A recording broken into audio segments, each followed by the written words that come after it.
Welcome to my channel physics to the point. आज हम बहुत ज्यादा दिनों के बाद आप लोगों के सामने आए हैं। आई होप आप अच्छे होंगे। आज हम सेकेंड चैप्टर के physics second chapter electric potential energy के बारे में डिस्कस करने जा रहे हैं। इलेक्ट्रिक पोटेंशियल एनर्जी है क्या? तो देखिए, सीधे टू द पॉइंट हम आ रहे हैं।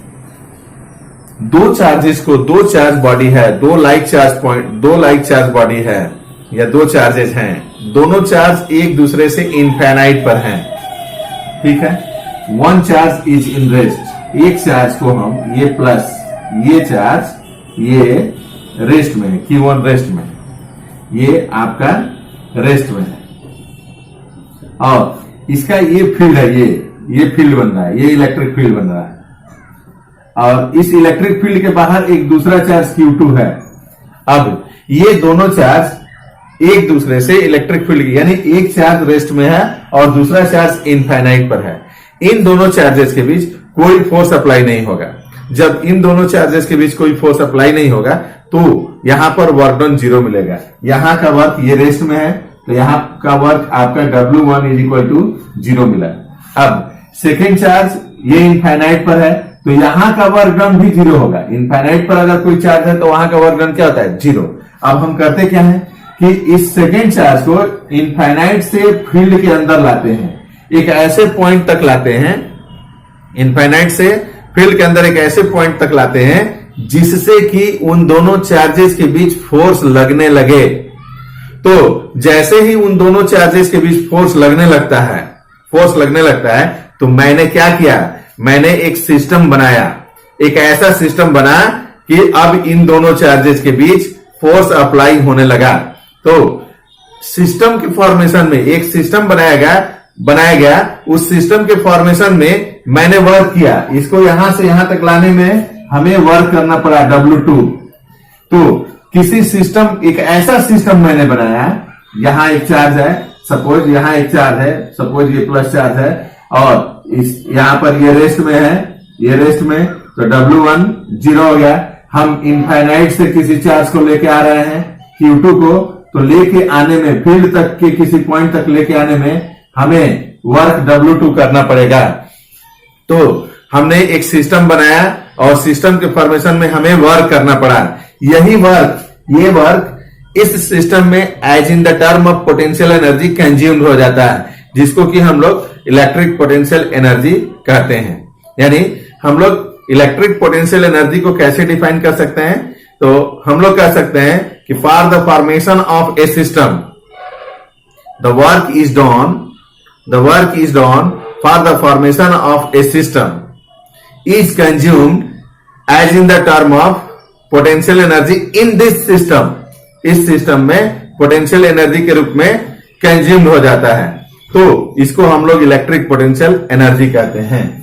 तो यहां से ये आया, इस पॉइंट तक आ गया, इस पॉइंट तक, तो यहां से इस पॉइंट तक आया। सपोज यहां से यहां तक का ये डिस्टेंस R है, R डिस्टेंस तक हमने इसको इनफाइनाइट से इस पॉइंट A तक हमने Q2 को लाया। तो फर्स्ट पोजीशन जो है, वर्क इज डन किसके लिए? Q1 के लिए हमने वर्क किया। तो W1 इज इक्वल टू 0, क्योंकि Q1 किस में था? रेस्ट में था। अच्छा, W2 0। नाउ अब work done from infinite to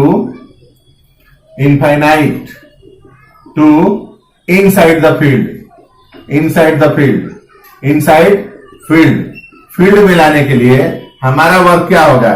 तो W2 इज इक्वल टू हो जाएगा आपका 1/4 pi epsilon naught into Q1 into Q2 upon R। इतना वर्क हो गया Q2। तो अब टोटल वर्क कितना हो गया? तो टोटल वर्क हो गया आपका W is equal to W1 plus W2। W1 क्या था? ये 0 था और W2 क्या था? 1/4 pi epsilon naught Q1 Q2 upon R।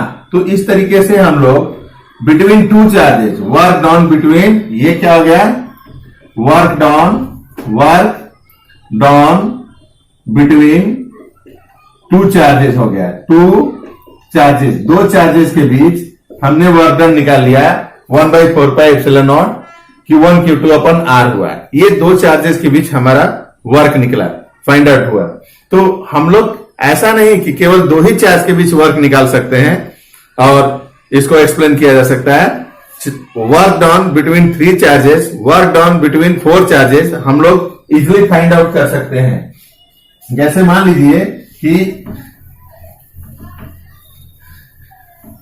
ये आपका सेकंड केस कि ये चार्ज है रेस्ट में, ये Q1 किस में है, रेस्ट में है, रेस्ट में। अब यहां पर इससे हमने यहां एक चार्ज को रख दिया Q2 और यहां एक चार्ज को रख दिया Q3।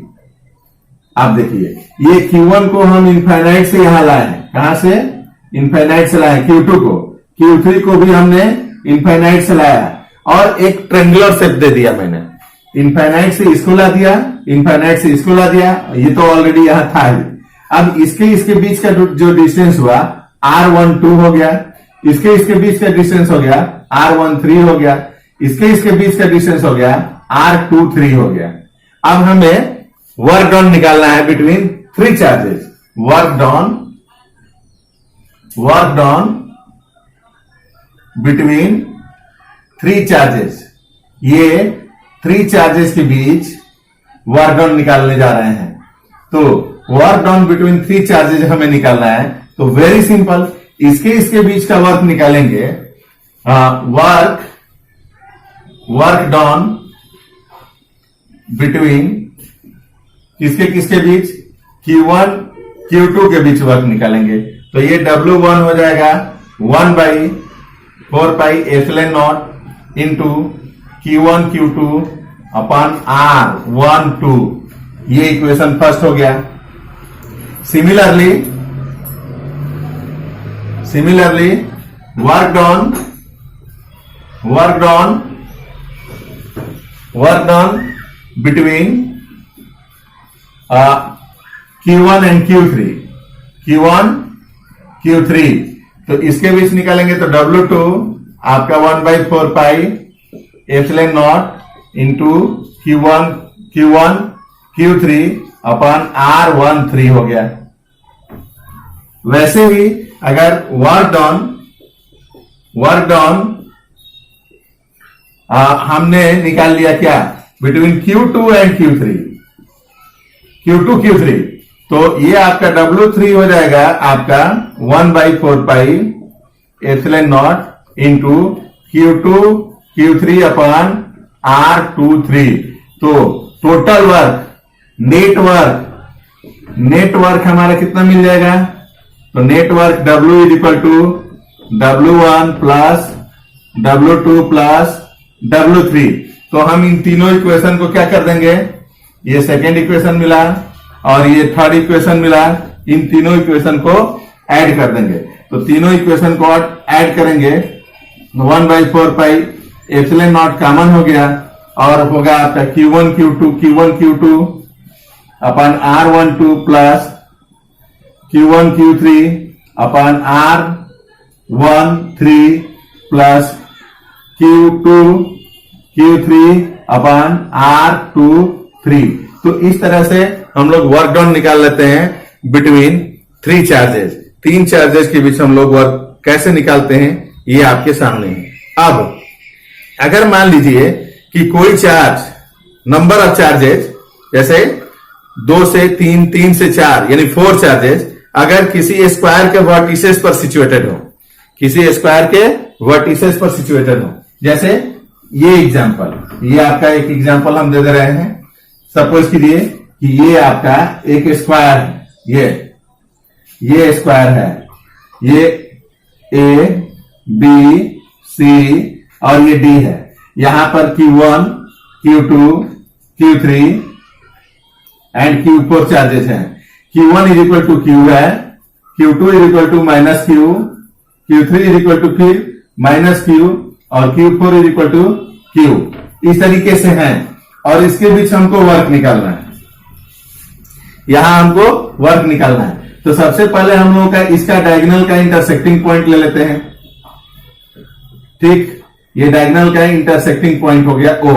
अब हमको वर्क निकालना है, तो सिंपल सी बात है, इसके बीच वर्क प्लस इसके बीच वर्क प्लस इसके बीच वर्क, इसके प्लस इसके चारों साइड जो है, चारों साइड के बीच निकलने वाला होने वाला वर्क हम निकाल लेंगे। AB के बीच वर्क, BC के बीच वर्क, CD के बीच और फिर AD के बीच, और प्लस ये AC एंड BD के बीच, यानी इसके डायगोनल के अलोंग भी हम लोग वर्क निकालेंगे। यानी कि 6 केसेस होंगे, 6 इक्वेशन बनेंगे चारों साइड से और प्लस 2 डायगोनल से होकर के इक्वेशन स्टैंड होगा। यानी अगर हम मान लेते हैं कि लेते हैं इसमें AB is equal to BC is equal to CD is equal to AD और इज इक्वल टू मैंने इसका साइड D ले लिया, स्मॉल d, तो इज इक्वल टू D हो गया। इस हिसाब से इसका डायगोनल जब सॉल्व करेंगे तो डायगोनल के लिए डायगोनल आपका हो जाएगा, डायगोनल आपका मिल जाएगा कितना, √2 इंटू D हो जाएगा। अब हम वर्क निकाल सकते हैं। वर्क बिटवीन, पहला नंबर वर्क बिटवीन AB के बीच वर्क निकालेंगे, तो ये आपका W1 इज इक्वल टू, एक प्लस है और दूसरा माइनस है, तो -1/4 pi epsilon naught into Q square upon D, first equation. Second हो जाएगा आपका W2 इज इक्वल टू, इसके बीच निकालते हैं, ये भी आपका ये माइनस माइनस प्लस हो जाएगा, तो ये आपका हो जाएगा 1/4 pi epsilon naught into Q square upon D। ये सेकेंड इक्वेशन हो गया। थर्ड निकालते हैं, तो थर्ड वाला आपका ये बिटवीन किसके बीच हुआ, बिटवीन BC हुआ, और थर्ड निकालते हैं हम लोग बिटवीन CD के बीच वर्क निकालते हैं, तो W3 is equal to 1/4 pi epsilon naught into Q square upon D। एक प्लस और एक माइनस है, तो यहां माइनस ले लेंगे। फिर बिटवीन AD के बीच जब निकालेंगे तो W4 में भी एक दोनों प्लस है, तो दोनों प्लस है, तो 1/4 pi epsilon naught into Q square upon D हो जाएगा। ये इक्वेशन थर्ड मिला और ये इक्वेशन 4 मिला। अब along AB एंड AC, तो along AC एंड BD, तो along AC निकालेंगे वर्क, तो W5 होगा 1/4 पाई एप्सिलॉन नॉट और इंटू Q स्क्वायर, और एक प्लस और एक माइनस है, तो ये वाला माइनस में हो जाएगा, और अपॉन क्या हो जाएगा, √2D, 2 इंटू D, ये वाला हो जाएगा √2 into D। Similarly along BD निकालेंगे, along BD वर्क निकालेंगे, तो एक माइनस है और दूसरा प्लस है, तो W6 is equal to 1/4 pi epsilon naught, लेकिन माइनस में होगा क्योंकि एक प्लस और एक माइनस है, इंटू Q स्क्वायर अपॉन, फिर हो जाएगा √2 इंटू D।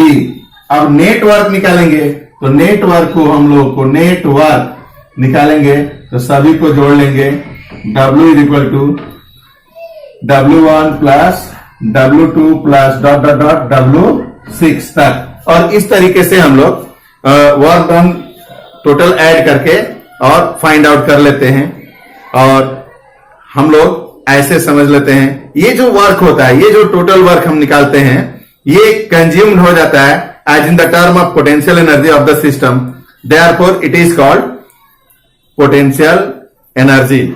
इसीलिए हम लोग इसको पोटेंशियल एनर्जी कहते हैं। ठीक है, हमारी बातें ये आपको समझ में आई हो तो थैंक्स। तब तक के लिए फिर हम मिलेंगे अगले लेक्चर में, तब तक के लिए थैंक्स।